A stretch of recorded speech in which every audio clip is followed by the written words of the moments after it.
Hello, everyone, and welcome to the Very Reasonable Pilots podcast. I am your host, Charles. Along with me, as always, is my co-host, Jake Gloth. What are you doing today, Jake? What's happening? Well, not really anything, to be honest. Yeah, me neither. You're back. I got a lovely. I'm back in Denver. Yes. Mm-hmm. I've got a lovely pitch for you today. But I had a better one. It was really a shame. So I wrote this late at night, and then I went to bed, and then probably like 1 a.m, I woke up with a brilliant idea, but I was too tired to get up and write it down. And I thought, it's too good, I won't forget it. Yeah. I fell back asleep, woke up the next day, forgot about it. And, no idea. Yesterday, I was out and I was like, I just remember, didn't I have a really good podcast idea? I remember that I had an idea for a TV show, but I couldn't remember what it was.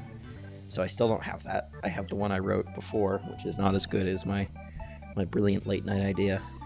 Yeah, but I feel that you have like brilliant late night ideas, and like you think, oh, this is the best fucking idea I've ever had, and then you like write down a couple words to like remind yourself of it. Yeah. And then like you'll wake up and look at what you've written down, and it's like train car Werdensk or whatever. Like it's never like cogent. Maybe, I don't know. My like train car chicken heist. My Persian Game of Thrones idea was a late night idea that I wrote down. Oh, very good. And so was another one of mine, but I can't remember what it was.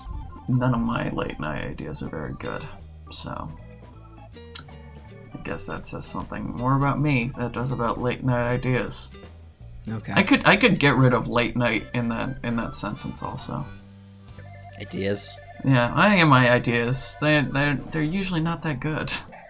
So it's been a while, Charles, since we've done anything in the future or space. Oh. Recently, it's all been like post-apocalyptic weirdness, or hell, or medieval times. A lot of past/primitive technology. Yeah, before they had guns. So, I'm bringing you I wouldn't say intergalactic. Well, inter means inside, right? Yeah, like so intergalactic. Inside a galaxy. Space crime thriller. Oh, space crime. Okay. So, we're gonna start off in the first episode with our two best friends, Tweeter and Mank. I love these names already. Did you name one Mank because you saw the movie Mank? Yes. Well, originally Mank was named Bo, but I have another character named Bowie. And I was like, I can't have Bo and Bowie. That would be confusing. That would be. And I was like, I need something that starts with a different letter. And my first thought was Mark. And I was like, Mark sounds too basic for a space name. Yeah. And I was like, what's a weird version of Mark? And I was like, oh, Mank. And, Mank. From Mankin. Yeah, well, he's nothing like Mank from that movie. Mank. The movie Mank, yeah. He ain't Mank from Mank. He's Manking something else. So, Tweeter and Mank grew up on a space station. Space stations are pretty big in this world. They're kind of like little cities, maybe a little town. They've got there's shops, there's factories, there's residence places. It's like a whole criminal underworld. Yeah, it's like a whole little community. There's like police stations and governmental powers. I'm assuming. Yeah, because there's a government and stuff. And so Tweeter and Mank are orphans, and they're a bit short on cash and food. And this is them when they're younger. And so the station is called Union Station, by the way. And so Tweeter and Mank are in school, and they always get bullied by a kid named Bowie. But they usually manage to get away with Jan's help. And so in the beginning of the first episode, we're going to have Tweeter and Mank in school. Bowie is kind of like... He's that bully that you just sort of know is going to be a cop when he grows up because he likes power. He likes to be in charge. Maybe he's got a mustache, like a cop mustache. But not as a kid. Maybe when he's older. No, as a kid. As a kid, he's got like that little, you know, those little mustaches kids grow, where it's just the beginning. It's like he got facial hair before everyone else, but it's not like good facial hair. It's like facial hair it's just I like have. A really. It's like a really scraggly, wispy. Yeah. Mustache. Yeah, we'll go with that. That's good. And when he's older, it's the same, but it's just like bigger. Yeah. So it's still scraggly and wispy, but like he let it grow out, so you can tell. Yeah, it's longer. Yeah. He's one of those persons who has like, he buys the ointments and the creams to make it grow, but it never works. And maybe he could be like a blonde or a ginger actor, so that it sort of blends in with his face too. Yeah. You only really notice it when you're close up. Anyway, where he gets something so Bowie hates Mank. They've sort of been enemies all throughout school. Bowie's sort of jealous of Mank because Mank, not really jealous. He's upset with Mank because Jan, Bowie's sister, is in love with Mank for some reason. She's just enthralled by the bad boy that is Mank. Bowie doesn't like that, obviously, because that's his sister. Yeah, his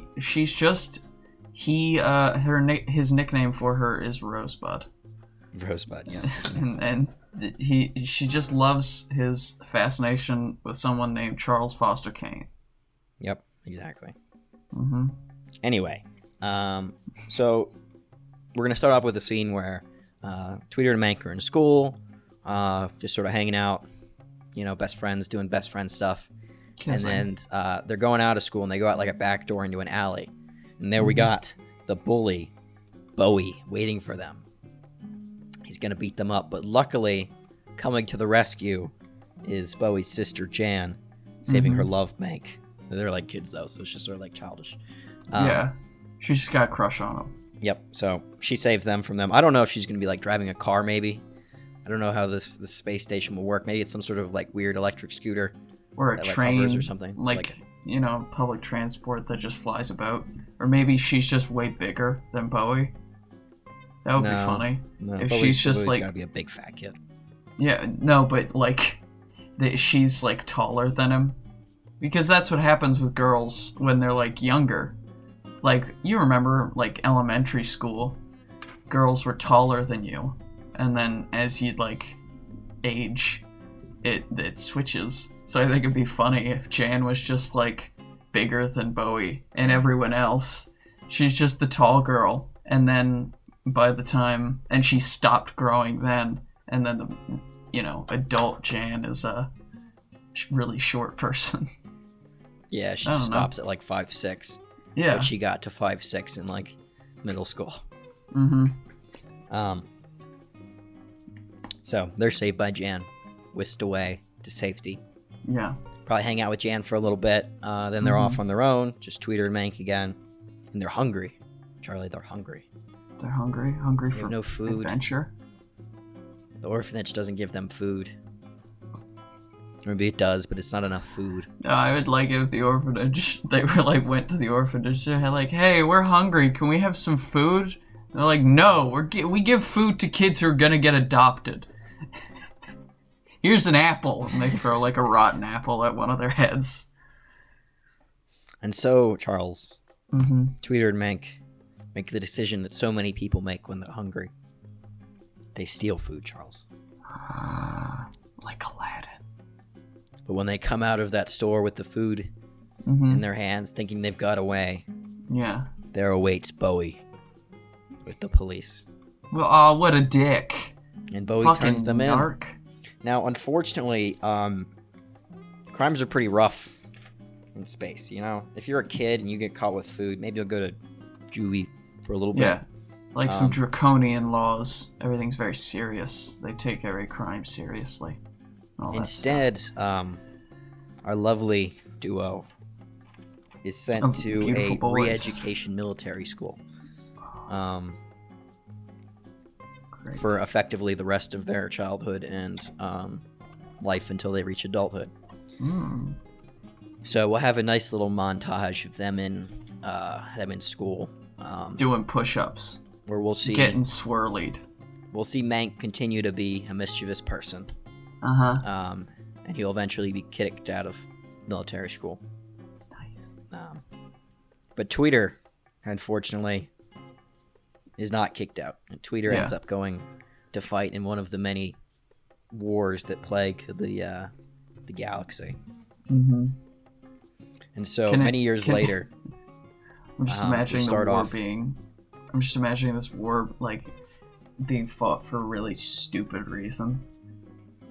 It's like something stupid, like the Snurflagorians have interrupted our trade of pecans. Pecans. We're getting sent pecans because the mayor wants a pecan pie for his birthday. Attack cannons. And so now we got a fucking PTSD Tweeter because of that dumb war. And so Mank is going to end up, we're going to be back at Union Station. Mank's going to pick Tweeter up from the spaceport or wherever you get picked up. Whatever they want to call it. A train. Space train. The airport. Space but station. There's no air, I guess. So it's nothing. Port. So he gets picked up at the port. Tweeter's obviously a little bit shaken. He's in his military fatigues. You can tell he's a different person now. Mank, he's still got a bit of mischief in his eyes. He's Bart Simpsoning it up. And this is where they decide to become criminals to sort of support their lifestyles because they don't have. Neither of them have any money. There's no military pensions, or you don't get any money for previously being in the military. They just sort of cut you loose and it's bye. Exactly. And not like Mank got in real kicked out, life so at he's all. broke. The military always takes care of its veterans, correct?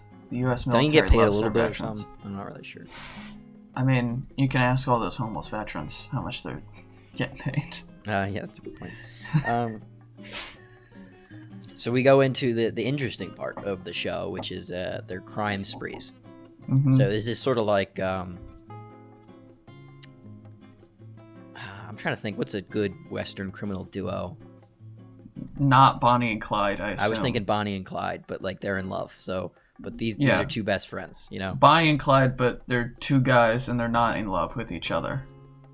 Oh, Butch Cassidy and the Sundance Kid. No, that's good. Yeah. But aren't they like, it's sort of like older, younger, right? It's like Butch Cassidy is a bit older than the Sundance Kid, but Sundance Kid has like a relationship. He's in love with a woman. And Butch Cassidy. It's kind of implied in that movie. I really like that movie. It's kind of implied in that movie that they're in like a polyamorous relationship, which I think is interesting. 70s at least, but okay. Yeah. Anyway, so we're gonna go through their adventures robbing people. So they're gonna be going around the world of space, robbing banks and trains and spaceships and space trains and all that stuff. This is where we get all the good sort of crime thriller stuff in, right? Yeah. But it's throughout that all, they're being chased by Bowie, the cop that is relentlessly chasing them. Because he's that cop now. And I'm thinking like maybe in like their first or second robbery, that's when he just sort of knows that it's them somehow. Yeah. And eventually when he like figures out it's them, he's going to be like so elated but angry at the same time. Maybe like Mank writes something, like a little call sign, a little letter or something, and he can just tell that it's him because he's so obsessed with taking out this person. Or maybe he used to do it when they were kids, like when Mank and Tweeter and Bowie were all kids. That whenever Mank would steal Bowie's lunch or whatever, when he wasn't looking, he would leave a little note, paper mache bird or something. And Mank does that just out of force of habit.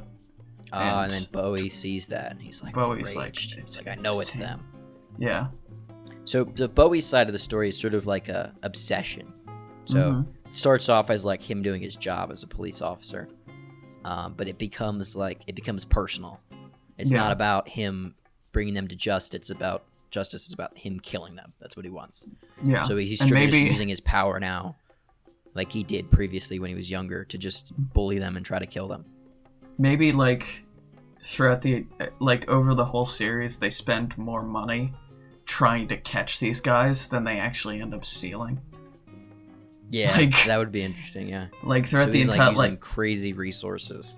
He's got I don't know what the space version of a helicopter is, but he's got a space helicopter and all this shit, and it's they robbed a grocery store. They made away with 40 units of currency. That was, that you could live for a week on that in space land. Yeah. Especially if you've got your own, ship. I'm imagining they have, their own, crappy RV they live in. They're not living it up. I feel like it changes constantly. Because they're on the run. So they're, what they have is constantly changing. The really only thing that stays the same is, them. Their clothes are changing constantly. Their vehicles, their transportation, everything they have is changing constantly. So they're just on lam. And we have, continually throughout the series, we're going to have Jan reappear to sort of save. She's sort of like the, when situations get really bad and it looks like Tweeter and Mank are going to die, there's no way they're going to get out of this. Bowie's got them cornered. Jan's going to swing in with some sort of way out. Maybe she's going to distract Bowie or maybe convince him to do something else. Brings their mom, maybe. And she's like, "You never call. I just want to talk. When are you going to give me some grandchildren?" And just annoys the shit out of Bowie. And I'm thinking they sneak away. You know that scene in Breaking Bad where Walter calls. Have you seen Breaking Bad? No. All right. Well, there's a scene in Breaking Bad where Walter White, his brother-in-law is a police officer, is a DEA agent. His name's Hank. And in that scene, Walter calls Hank and has someone else, or speaks differently on the phone. I think it was. Maybe he has someone else talking, I don't remember. And he tells Hank that there was an accident and his wife is in the hospital. And so Hank, while he's on the chase for Walter and about to get him, doesn't even know it's Walter, goes to the hospital because he thinks his wife's dead. Or is dying. So it's he plays on his emotional side because he knows him well. Yeah. So I feel like Jan's gonna do that for on behalf of Mank. Or maybe Mank will because he knows Jan will do that without her even knowing. Will call Bowie and be like, "Oh, your sister. I think this is the hospital. Your sister, she's hurt. You need to get there right away." And I think it could be a good thing to play on throughout the entire season. Jay, her name's Jay, right? Jan, sorry. Jan, knows, she's I know there's good in you, Mank. You're a low-down, dirty criminal, but I know that deep down you're a good guy, good, honest man, and we can make this work. And he's like, "Yeah, I love you too, baby." And he, "Just give me a sec," and he is constantly using her to get out of scrapes and jams. And she's just kind of at the end of her rope. Yeah, she's sort of being strung along by him because he's he likes her, but he's more using likes her money. Than we also have Tweeter, who's kind of struggling with a PTSD throughout the whole thing. Maybe Tweeter goes crazy a few times, in some heist and shoots some people. Yeah. But when Tweeter's not crazy, I'm sort of imagining Tweeter as sort of the voice of reason. He's either Mank. super violent or super calm and reserved. Yeah. Tweeter's sort of maybe towards the end of the show, we realize that Tweeter sort of deteriorated and needs to get out, and Tweeter wants to get out, but Mank keeps bringing Tweeter along and forcing Tweeter to continue. Yeah. So I'm thinking the show ends right. Maybe a few times throughout the show, there's they have opportunities to get out and like go live normal lives, but Mank keeps going. Convincing. Always one more score. Yeah. One more Dutch Vanderbilt. Yeah, that's what I was thinking. From Red Dead Redemption 2. I have a goddamn plan. Yeah, we could play off that with Mank. I sort of want to make it seem like in the show that like no one's really a good guy, except maybe Jan and Tweeter. Like they're more victims, I would say, and like both Bowie and Mank, the main main duo are like just bad people using their friends to get what they want. Yep. Yeah, like so Bowie's using, maybe there's a police cast ensemble, and they're being strung along by Bowie in his like relentless chase to catch Tweeter and Mank. Maybe he's destroying like his relationship with his wife at home too. And like maybe Bowie keeps like pinning bigger crimes onto them. Yeah. So that they can so that he can continue to get funding. Yeah, and maybe he's manipulating evidence, so crimes that definitely weren't them are like now they're wanted for. Exactly. Maybe there's like some big high profile assassination. Yeah, and he manipulates the evidence so it's on them instead. Or maybe he's like, yeah, the mayor's house was broken into and all this stuff was stolen. But it was actually him that stole it and broke in. Or yeah, it was either him or like maybe his kid. Like maybe Bowie's got like a rebellious kid that's more like Mank than he likes to admit. Oh. And it's like Bowie's kid, David, does some crime or something, and instead of like taking his kids to the police, he blames like pins it on Mank. It's funny that you mentioned David as the kid's name. Well, you don't know this, but this whole plot is based off of a song by the Traveling Wilburys. Oh, really? You know who they are, right? That's the super band that had David Bowie. Bob Dylan. Orbison. What's his first name? Roy Orbison. Bob Dylan. Was it George Harrison? He's George. Yeah, George. And the singer from Electric Light Orchestra, I think. Yeah, that's everyone. Beardy McLonghair. Anyway, I think the song's called like Tweeter and the Monkey Man. And I just took Tweeter's name and Jan from that song. I like it. Yep. Tweeter and the Monkey Man. Parts of the plot of that song. Good. Songs are good inspiration. And what you were... I think I interrupted you. You were talking about a final scene? Yes, so it's going to end with a final standoff between Bowie, Tweeter, and Mank. Now it's a Mexican standoff. Tweeter has gone a little crazy. He's sort of tired of Mank. Yeah. And he's sort of in a dispute with Mank because he constantly wants to get out. So Tweeter has a gun pointed at Mank and Bowie. Because their friendship at this point is deteriorated. It's like obvious to Tweeter that Mank doesn't care about him. And it's not good. Anyway, and he's got a gun pointed at Bowie. Bowie's got a gun pointed at Tweeter and Mank's got a gun pointed at both of them as well. Well, maybe... I think it'd be funny if Mank only had one gun. Oh, and he's like switching back and forth between the two. It's just like, he just keeps going back and forth from each other. He's just like, I'm not sure who to point this at, but I feel inadequate.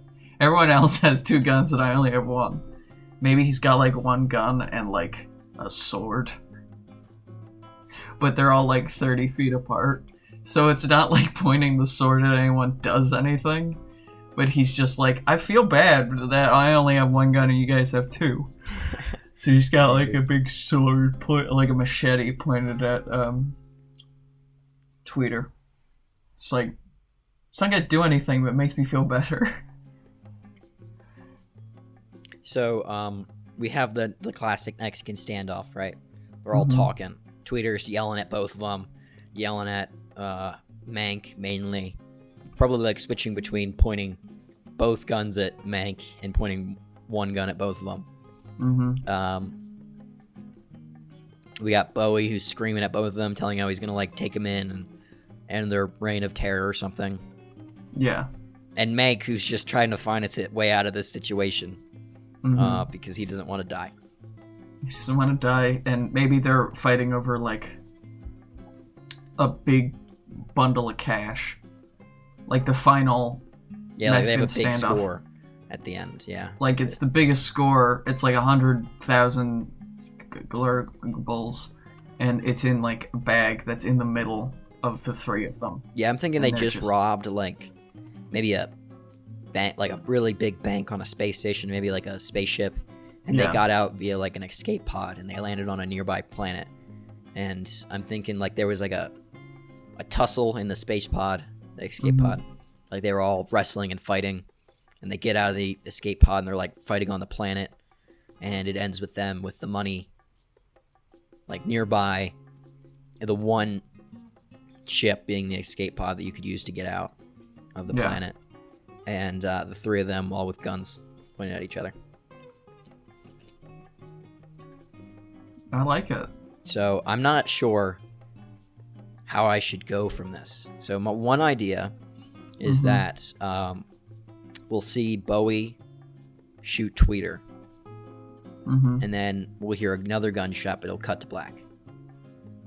Another idea I have is that I kind of like the ending of what's that show called? The End of the Fucking World on Netflix. Yeah. And so my thought is that we have Bowie. I think this is probably my favorite ending, actually. So we have Bowie shoot Tweeter, and Mank then shoots Bowie and kills him. And Mank runs over and like cradles Tweeter as he dies. They sort of like maybe repair the friendship or reconcile a little bit. But at the same time, like Tweeter expresses like his distaste and anger, and like he's disappointed in like the road they went down. But like at the same time, I'm sad about the road we drove down, but I'm glad I got to drive it with you, buddy. Or something like that. Something like that, yeah. But and then we sort of end with like more police coming down, and Tweeter, or sorry, not Tweeter. Tweeter's dead. Mank running away with a bag of money and a gun, just like sprinting on the sands of this planet away from like these ships that are like not really directly after him, but like you could sort of tell like they're gonna find him. Like they know he's down there somewhere. Yeah. And he's just I like it. away. Or one idea I just had was like maybe it's the same thing.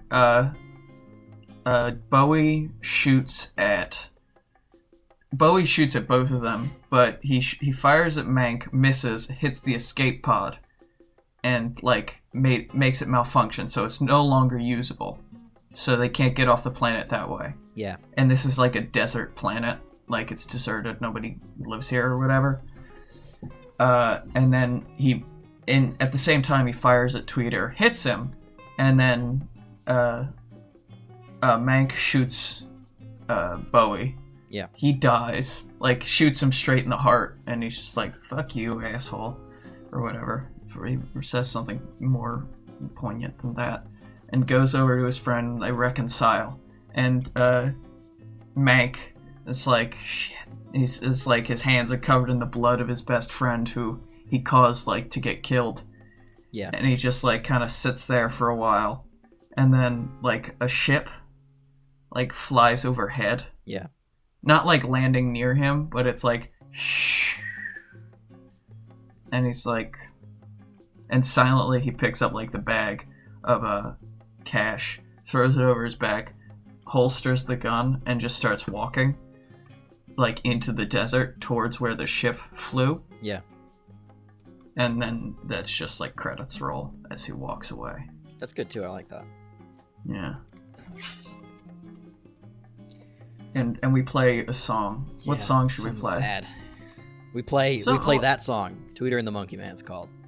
Okay, we play Tweeter and the Monkey Man. I'm gonna listen to it later. We play. Maybe it starts like as he starts walking. We have a long shot as he's walking, and then it plays through the credits. Yeah. Or we listen. I don't know why, but like Mr. Tambourine Man, David Bowie's Mr. Tambourine Man, came to mind. It's just like he throws it over his back, and it's like, "Hey, Mr. Tambourine Man, play a song for me. I'm not sleepy."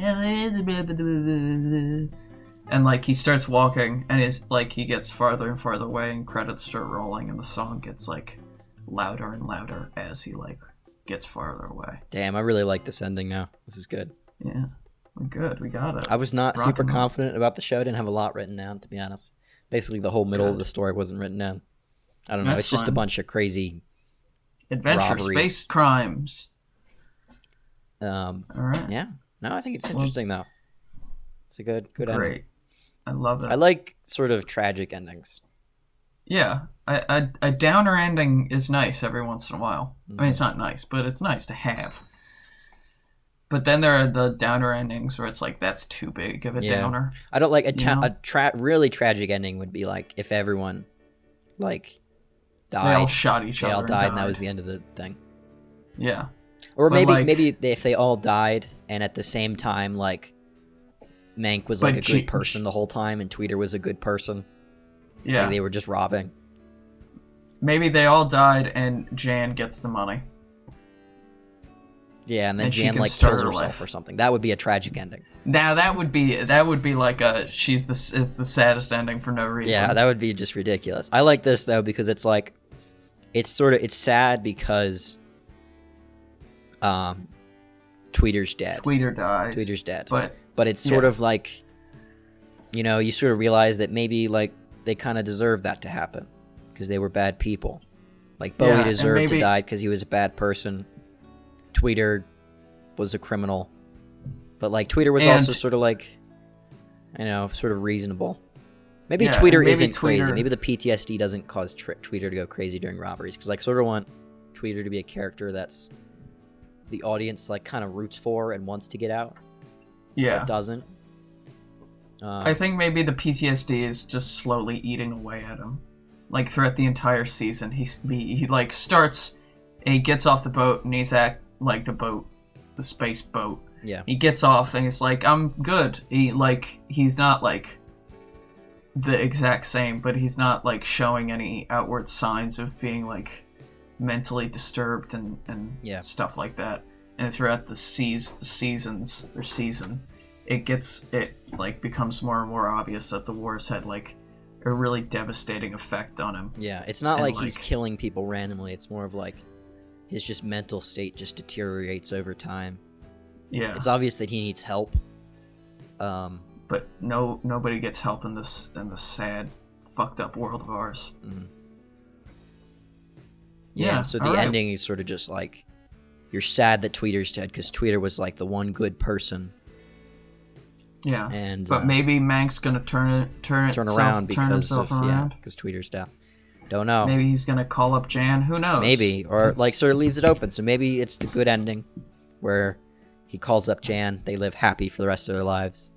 Or maybe Mank goes back to being himself, just a bad person. Or maybe he gets caught and killed by the police. Maybe he dies in the desert. Maybe he fucking starves to death in the desert. Yeah, you don't know. So just open. No one knows. All right. Well, thank you everyone for listening to the Very Reasonable Pilots podcast. I think that was a good episode about a good television program that may be made one day. And I would like to thank you all for listening. Thank you all for subscribing and liking. Give us a listen on YouTube and Spotify and everywhere else except for Stitcher. And tell a friend or a stranger. Tell anyone. Like you see someone on the bus, tell them about it. Take your mask off and just start screaming in their face. Don't do that. Please keep your masks on. Have a good one. Goodbye. Kisses.